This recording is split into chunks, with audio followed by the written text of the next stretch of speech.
घर में बिल्लियां पालना कैसा होता है? शुभ या अशुभ? इससे पहले आप अपने चैनल शुद्ध वचन को सब्सक्राइब कर ले, जिससे हम आगे भी ऐसी ही बेहतरीन वीडियो लाते रहे। तो चलिए वीडियो शुरू करते हैं। हम बचपन से अपने दैनिक जीवन में अनायास ही दिखने वाले कई संकेतों के बारे में सुनते आए हैं, जिनको हमारे बड़े बुजुर्ग अपशकुन अथवा निकट भविष्य में घटने वाली किसी अशुभ घटना का सूचक मानते हैं, जैसे किसी काम के आरंभ में छींक आना, छिपकली का शरीर के किसी अंग पर गिरना या फिर बिल्ली का रास्ता काटना इत्यादि। ऐसी बातों को लेकर किसी प्रकार की अनावश्यक शंका मन में रखने की कोई जरूरत नहीं होती, क्योंकि कई बार ये घटनाएं साधारण रूप से भी हो जाती हैं, परंतु कभी कभी इनका संबंध हमारे भविष्य से जुड़ा हुआ भी पाया जाता है। विशेषकर बिल्ली से संबंधित घटनाओं को लेकर तो बहुत से लोगों के मन में एक भय बैठा होता है, कारण कि बिल्लियां हमारी आम जिंदगी का हिस्सा हैं और सभी जगह देखी जाती हैं। शुभ संकेतों के ऊपर सनातन धर्म के शकुन शास्त्र में विस्तार से चर्चा की गई है। शकुन शास्त्र क्या है? शकुन शास्त्र की बात करें तो इस ग्रंथ में हमारे आसपास के जीव जंतुओं और वातावरण से जुड़े क्रियाकलापों के आधार पर हमारे भविष्य की जानकारियां दी गई हैं।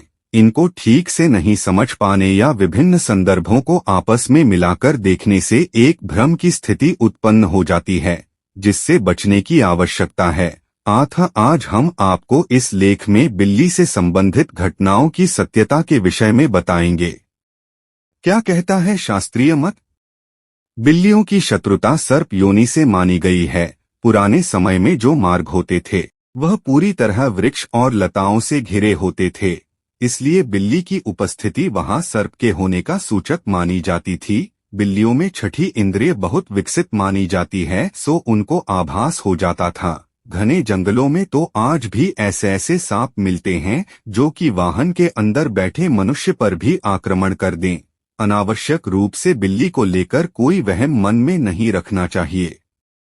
बिल्ली को घर में पालने को लेकर भी अलग अलग मत मिलते हैं। बिल्ली पालना या न पालना तो आपकी सुविधा पर है, किंतु स्वयं सोचिए कि प्रकृति में हर किसी के लिए स्थान निर्धारित है। मनुष्य और पशुओं का एक दूसरे के निवास में अतिक्रमण करना संतुलन को बिगाड़ता है। बिल्ली जैसे प्राकृतिक रूप से विचरण करने वाले जीवों का उन्मुक्त परिवेश में रहना ज्यादा सही होता है। इसके अलावा बिल्ली के रंग जैसे काली बिल्ली, सफेद बिल्ली आदि से भी कोई अंतर नहीं होता।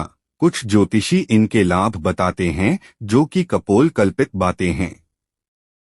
बिल्लियों का किसी घर में आपस में झगड़ना उस गृह में होने वाली कलह का सूचक माना जाता है, लेकिन अगर बिल्लियां किसी घर में प्रजनन करें तो इसे बहुत अच्छा शगुन मानना चाहिए। बिल्ली के गर्भनाल को घर के नीम में डालने से उस घर में संतान की वृद्धि एवं धन समृद्धि प्राप्त होती है। बिल्लियों को कृषकों का मित्र कहा गया है, क्योंकि यह उन चूहों का नाश करती है जो अन्न के दुश्मन हैं। बिल्लियों का किसी वैसे घर में रोना जहां कोई लंबे समय से रोगग्रस्त हो, उस रोगी की मृत्यु का इशारा हो सकता है। क्या बिल्लियों से घर में दरिद्रता आती है? जीवन कर्म प्रधान है और अपने सुख दुख के लिए मनुष्य के अपने कर्म ही उत्तरदायी होते हैं। दरिद्रा अथवा अलक्ष्मी का वास उन स्थानों पर माना गया है जहां जुआ, वेश्यावृत्ति जैसे दुष्कर्मों का बोलबाला होता है। बिल्लियों को राहु के अमंगलकारी प्रभाव से जोड़कर देखने के पीछे भी अभिप्राय यही है कि बिल्ली के आवागमन से कुछ अशुभ घटित नहीं होता, बल्कि हमारे कर्मवश जो कुछ भी होना होता है उसका संकेत इस जीव के माध्यम से हमको मिलता है।